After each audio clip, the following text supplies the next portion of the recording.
Good afternoon! Ayan, tapos na ang ating mga events sa school. So, time na para itabi ang mga costume na ating ginawa. At dahil dyan, ipapakita ko muna sa inyo yung mga costume na yun dahil hindi ko siya nagawa ng video o ng vlog, no, ginagawa ko siya. Kasi pag gumagawa ko ng mga costume sa school, ayoko nang naaabala. So, dire-diretso yung aking paggawa. So, ngayon ko pa lang siya maipapakita. So, ito. Unahin natin itong kay Esa. Ayan. Ito yung aking ginawang top niya, siya igurot, silang dalawa ni Epi. Tapos yung pinagayahan ko nito ay makikita nyo dyan, ilalagay ko na lang yung picture. Sa Miss Universe ko yung nakita. Kinaya ko lang. Ayan siya. Ayan yung top niya. Tapos para medyo umiksi siya, tinupi ko siya dito para medyo naging crop top siya. Pero mahaba talaga siya. Hindi pala dito pala sa itaas. Yan. Sa itaas ko siya tinupi. Tapos, wala siyang zipper. Yan lang. Nakalimutan ko yung tawag dyan sa pang-clip na yan. Tapos, ito yung ginawa ko para dito sa braso. Ayan. Yung nakalagay sa ganito. Yung ganyan. Ganyan. Tapos, meron lang siyang tassel. Nabili ko lang yan. Lalagay ko na lang kung saan ko siya nabili. Tapos, para hindi siya nalalaglag, nilagyan natin ng double-sided tape. Para magstay siya sa isang place lang. Pero, kalaunan, dahil gumagalaw-galaw, nawawala din siya dun sa pwesto. Dalawa yung ginawa ko. Tapos, yung kay Epi, ito, yung parang pabahag. Yan. Ganun lang din, same lang din, pares lang din yung telang ginamit ko dahil pares naman silang igurot. Tapos ito, malapad lang siya, tapos mahaba to. Sobrang mahaba siya. At hindi ko nga, pinagdugtong ko lang, tinahi ko lang siya dyan. Para sumakto dun sa pag-ikot-ikot. Kasi ni-wrap around ko talaga to dun sa waist niya. At meron din siya ulit na tassel. And then, meron din nitong, hindi ko alam kung anong tawag nito, yung nilalagay dito sa balikat. Tapos, yung doon, yung ginawa kong pangbaba ni Esa. Ayan. Tapos may ang top. Tapos nilagyan ko din siya ng mga feathers. Ayan siya. Kasi ito lang to, yung accessories niya. Ayan, may mga feathers siya. Tapos nilagyan natin din ng konting accessories dito sa gilid. Ayan. Cute!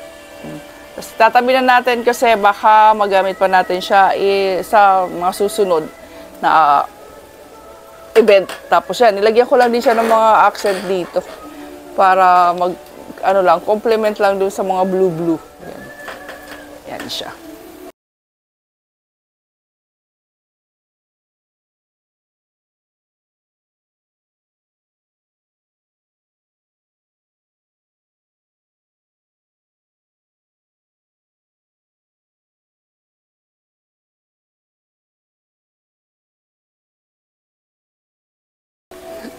Tapos, doon na tayo sa ating United Nation costume.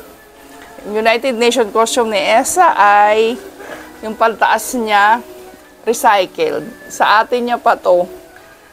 Ayan, hindi na ako bumili ng top.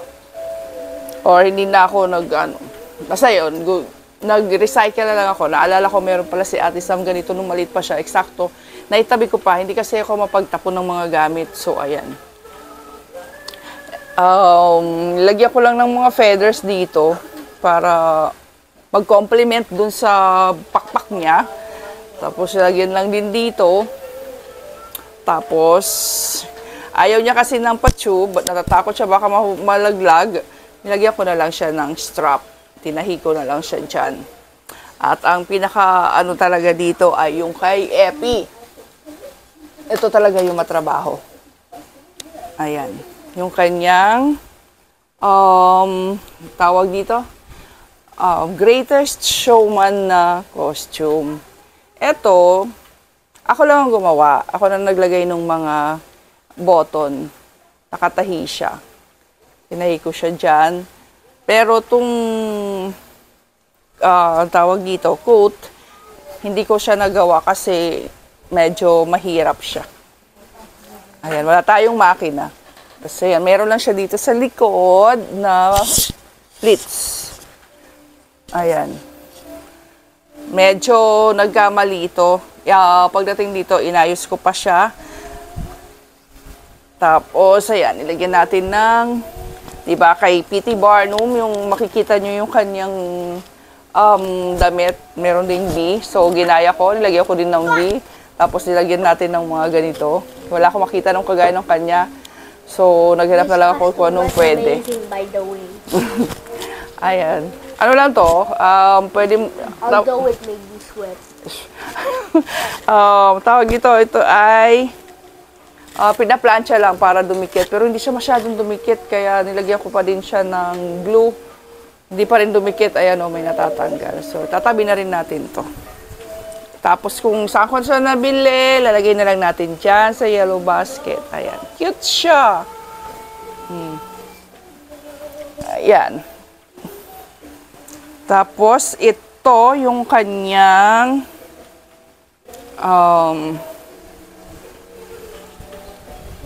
vest. Nakita nyo naman, may picture ako mga in-upload kung paano ko siya ginawa. Ayan siya. Ayan, makikita nyo. Ako, dinikit-dikit ko lang yan. Bumili lang din tayo ng isang roll ng gold na ganito. Tapos, ito ay galing pa sa kuya niya. Naiya ko yung kuko ko, madumi yata. Hindi ko nakapag, Ito, galing pa to sa kuya niya na ginagamit niya nung nag-prom sila. Tapos, ito ginamit niya nung graduation. Hindi ko to binili. Hindi na siya bago. Tapos, hindi to zipper pala. Ito ay Velcro. Yan. Para maikabit maigi yung maikabit maigi. Velcro siya para yung sa design. Magpapantay siya. Ang binili ko ay itong pants. Nasa yellow basket na rin. Yung link nito, ayan, black pants. Maganda to. Ito rin yung ginagamit niyang uniform. Yung brand na to, na slacks.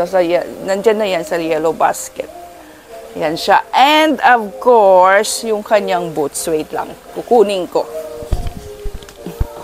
Meron tayong sounds. Ewan ko naririnig nyo, pero sana hindi. Ayan. Ito yung boots na binili ko sa kanya. Na pwede pa rin magamit ni Esa.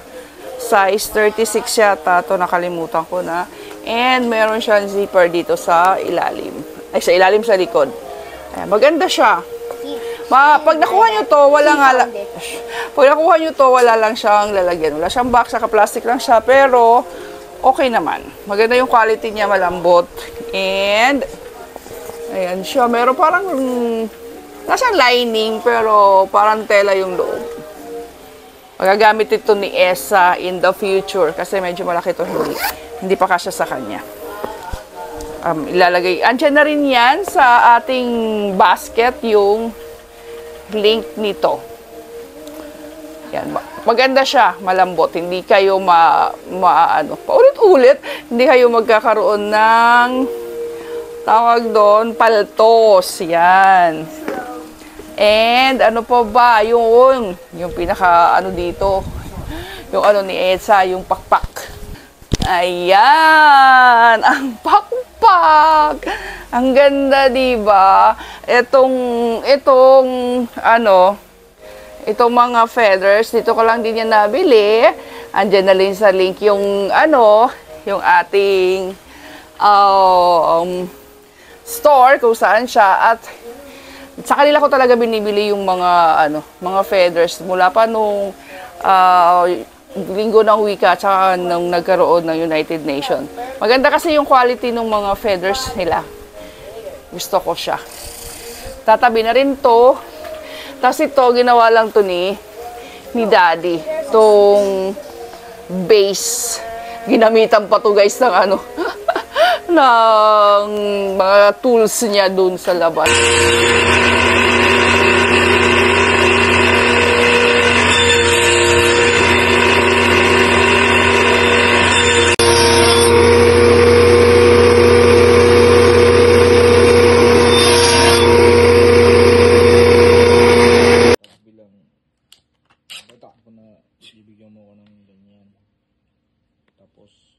Yun nga, yung isang ka-teammate ko, resign na, magre-render. Kasi nga, hindi talaga kami, nasa leader talaga. Nasa leader talaga. Tapos ito, ayan lang siya. Basic lang naman. Ayan. Strap. Pitra, ano parang tawag dito? Basta yung strap, na plastic strap. Nilagay lang dito. Ito ano to, yung PVC pipe, hinati namin sa gitna para mabend siyang ganyan. Tapos ilagyan ng PVC pa, ng strap. Tapos saka namin dinikit yung feathers. Ayan, ang cute, di ba? Ang ganda. So, yan, tabi na yan. Nalagay na siya sa taas ng aming bodega. And, eto, ang maganda din. Maginawa ko. Ayan, cute. Yung kanyang nasa ulo, di ba? Ang saya, ang cute. Pinalagyan ko lang ng design dito kay Dad. Tapos ito, nilagyan natin dito ng mga beads. Beads ba tawag dyan? Hindi ko alam kung tawag dito. Basta yung mga kintab-kintab. Tapos, nakita ko lang din doon sa pinagayahan ko na parang may lace, pero hindi talagang ganito. Wala akong makita ng kagaya ng kanya, kaya improvise. Tapos, ang ginamit nating Eva foam dito ay medyo makapal para siya ay tumayo. Kasi, yung nagamit kong Eva foam ng mga nakaraan. Epi, can I have that? What? It's under the chair. Yeah, both of them. Manipis, kaya bumabagsak yung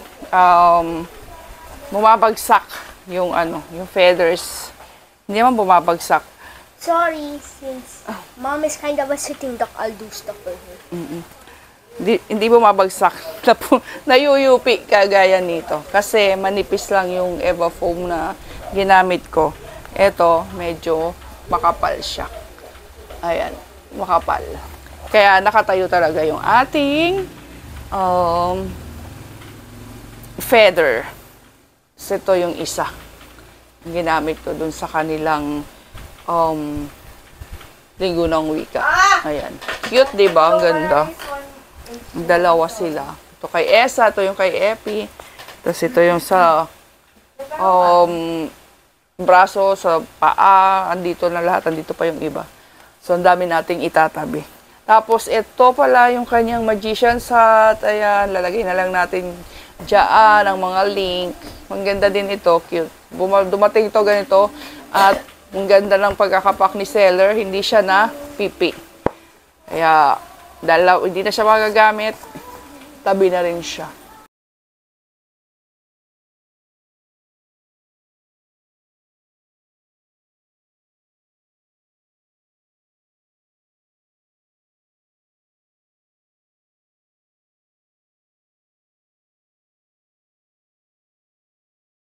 So, ayun lang ang ating vlog for today para doon sa ating mga tawag dito sa mga activities sa school for this school year.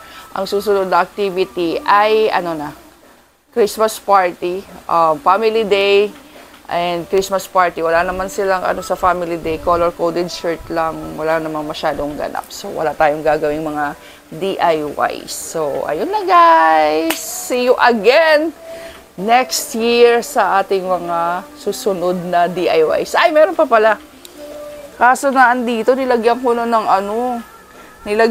ng display yung ginamit nilang parang sukbit-sukbit sa likod na para dun sa tawag dito. Sa igorot. Ginamit nilang dalawa yung nagpalitan lang sila. Tapos nilagyan ko lang ng pampas para kunyari may laman yung kanilang basket sa likod. Ayan. Ito yung nilagay ko. Merong alikabok. Nalagay ko na lang dyan sa yellow basket kung saan ko nabili.